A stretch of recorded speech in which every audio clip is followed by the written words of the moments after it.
slightly concerned and talk a little bit about my exam period.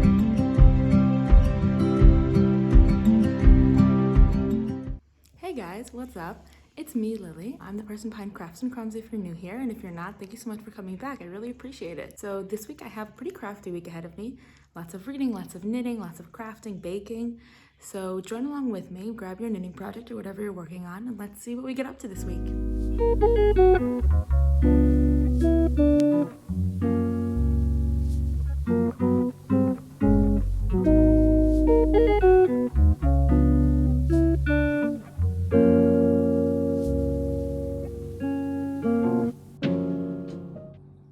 Okay, so I just finished the last row that I needed to do before starting the ribbing. I'm really excited. It's looking really good at the body. I'm excited to move on to the sleeves. I'm only a little slightly concerned because my gauge swatch that I did, it bloomed a lot when I washed it, when I blocked it. So it got just a lot longer. So I'm slightly concerned that it's going to be really long. But I think it's going to be okay, and I'm just going to make the ribbing shorter. She wants us to do, I think, 5 centimeters of ribbing, and I think I'm just going to do like 2 or 3 because it'll get much longer during blocking. So I'm excited to see how that goes.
So I started working on the sleeve for the sweater, but I think I'm going to take a break from that because I really want to swatch the Evie hood by Woozy by Celine. I think it's really nice and whimsical and really wintry. I think it would be really fun to wear, and I actually have a bunch of stash yarn that I haven't used in a really long time, and I think it could be a great excuse and reason for like a small project and do it. Maybe I'll even do the mittens that go with it. So I think I'm gonna swatch for that, and then I'll get back to doing on the sleeves.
On here and talk a little bit about my exam period that's coming up.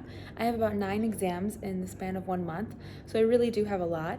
And I've been thinking about my coping mechanisms and my strategies for studying and how I'm going to kind of deal with it, because if you don't know, in OT we study a lot of medicine. I'm in my 2nd year, so it's a lot of medical information, a lot of orthopedics, neurology, things that you don't necessarily think of that occupational therapists do, and a lot of really important information about children development and mental health and things that we need to know. And the main theme that I feel very connected to is that what we do every day matters. And that's also something that I wanted to bring onto the channel, because my knitting is something that's really important to me, and it's really important that I do it every day, and reading and going outside and doing the things that I love and baking. These crafty things really are a big part of my life, and so I thought I would share a little bit about what I do every day and how I feel like it matters to me. So I wake up pretty much every day at 6 in the morning. My boyfriend and I live together, so we wake up really early together. We'll either go on a walk in the morning, or we always have our quiet time for reading, journaling, my knitting. He exercises, we all do our own thing. And that's really important. I really feel like when I have time to sit and knit or read in the morning and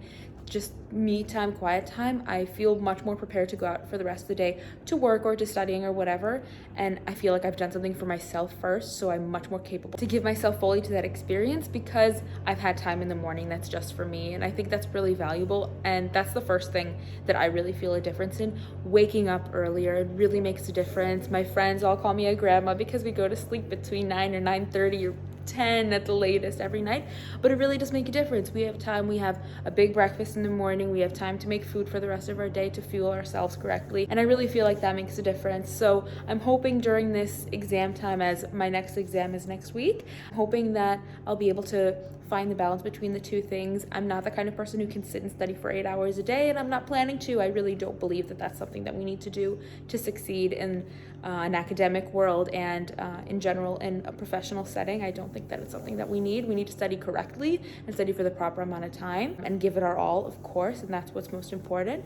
So I'm thinking about those things as we're heading into next week and starting the exam period. I just wanted to share that as maybe a few words of encouragement for other students in other universities and colleges. If you're going through the same time and you have finals and exams coming up, don't lose faith, and remember that what you do every day really does matter and really does make a difference. Even if it's getting up in the morning and you have 10 minutes of you time and then 10 or 20 minutes to review some kind of material before going off to work or other things that we all have to do, it really does make a difference. So don't forget that, and always find time to do the things that make you happy as well as the things that you're studying, which should also be making you happy, but sometimes it can be a little difficult. So it's really important to find the balance between the two.